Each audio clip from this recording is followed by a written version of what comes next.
সবাইকে productivity education চ্যানেলের পক্ষ থেকে শুভেচ্ছা ও অভিনন্দন। আমি মোহাম্মদ সাইফুল ইসলাম, চট্টগ্রাম বিশ্ববিদ্যালয়। আজকে আমরা যে একটা টপিক নিয়ে আলোচনা করতেছি সেটা হচ্ছে খুব ইম্পর্টেন্ট টপিক, সেটা হচ্ছে ভার্ব। ভার্ব একটি সেন্টেন্সের মৌলিক বিষয়।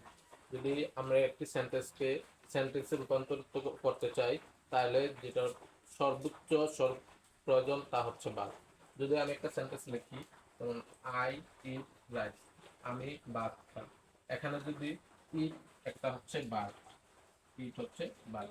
যদি এই ইট না থাকতো, এটাকে একটা সেন্টেন্স কখনোই বলা যেত না।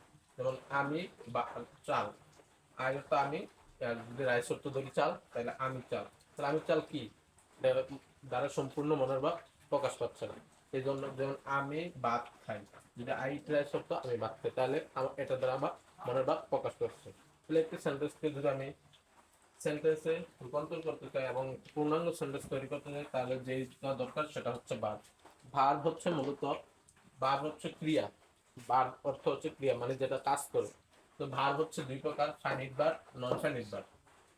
এখানে দেখা যাচ্ছে ফাইনিট ভার্ব হচ্ছে মুখ্য ক্রিয়া, যেটা হচ্ছে মেইন, এটা ছাড়া হবেই না। একটা সেন্টেন্সকে তৈরি করতে গেলে একটা ভার্ব লাগবে, কিন্তু ভার্বের মধ্যে ভার্ব হচ্ছে দুই প্রকার, যে মুখ্য ক্রিয়া, অমুখ্য ক্রিয়া। তো তাহলে আবার যদি আসি, এই ফাইনিট ভার্ব হচ্ছে দুই প্রকার, principal verb, auxiliary verb. Principal verb হচ্ছে এক ফাইনিট ভার্বের একবারে মেইন স্টেট পয়েন্ট, আর অক্সিলারি ভার্ব হচ্ছে তাকে সাহায্য করবে যে ক্রিয়াটা। তাহলে আমরা যদি একটি সেন্টেন্সকে, এখানে যদি আমি একটি সেন্টেন্স দিয়ে লিখছিলাম আগে, যেমন আই ইট রাইস, আমি ভাত খাই, এখানে এই ইট এটা হচ্ছে কি, আমি প্রথমে বলতে পারি এটা একটা ক্রিয়া, ভার্ব। আরো যদি বিশ্লেষণ করে বলি, এটাকে আমি বলবো ফাইনিট ভার্ব। তারপরে যদি আরো বিশ্লেষণ করে বলি, তাহলে বলবো একটা প্রিন্সিপাল ভার্ব। তাহলে আমরা একটা ভার্বরে যদি আমি ভার্ব হিসাবে কনসিডার করি, তাহলে প্রথমে হচ্ছে ভার্ব, তারপরে যদি আমি দ্বিতীয়ত আরো এটার বিশ্লেষণ করি, তাহলে এটার নাম হচ্ছে ফাইনিট ভার্ব। আর তারপরে যদি আরো বিশ্লেষণ করি, এটা হয় প্রিন্সিপাল ভার্ব হবে, না হয় অক্সিলারি ভার্ব হবে। এটা হচ্ছে ভার্বের একটা ডেফিনেশন।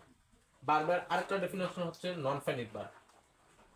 এখানে ফাইনিট ভার্ব এবং নন ফাইনিট ভার্ব চেনার জন্য আমরা পরবর্তী ক্লাস আরেকটা নেব, যেখানে নন ফাইনিট ভার্ব এবং নন ফাইনিট ভার্বের পার্থক্য থাকবে। মূলত নন ফাইনিট ভার্ব হচ্ছে গঠিত হয় জিরান, পার্টিসিপল, ইনফিনিটিভ নিয়ে। তাহলে জিরান কি এটা জানার দরকার আছে, পার্টিসিপল কি তাও জানার দরকার আছে, ইনফিনিটিভ কি এটাও জানার দরকার আছে। মূলত ভার্ব হচ্ছে এই যে স্ট্রাকচারটা। প্রথমে ভার্বকে দুই ভাগে ভাগ করা হবে, একটা ফাইনিট ভার্ব আর একটা নন ফাইনিট ভার্ব। তারপরে ফাইনিট ভার্বকে আবার দুই ভাগে ভাগ করা হয়, প্রিন্সিপাল ভার্ব, অক্সিলারি ভার্ব। তারপরে যদি আরো প্রিন্সিপাল ভার্বকে আরো আমরা নিচের দিকে মডিফাই করতে চাই, তাহলে পাবো ট্রানজিটিভ ভার্ব, ইন্ট্রানজিটিভ ভার্ব। এটা হচ্ছে ফাইনিট ভার্বের একদিক স্ট্রাকচার। তারপরে আর নন ফাইনিট ভার্বের স্ট্রাকচার হচ্ছে জিরান, পার্টিসিপল, ইনফিনিটিভ। তারপর পার্টিসিপল আবার তিন প্রকার, present participle, past participle, perfect participle. এখানে যদি আমি জিরান বসতে চাই, যে জিরান কি, তাহলে জিরান হচ্ছে ভার্বের সাথে আইএনজি যুক্ত হবে।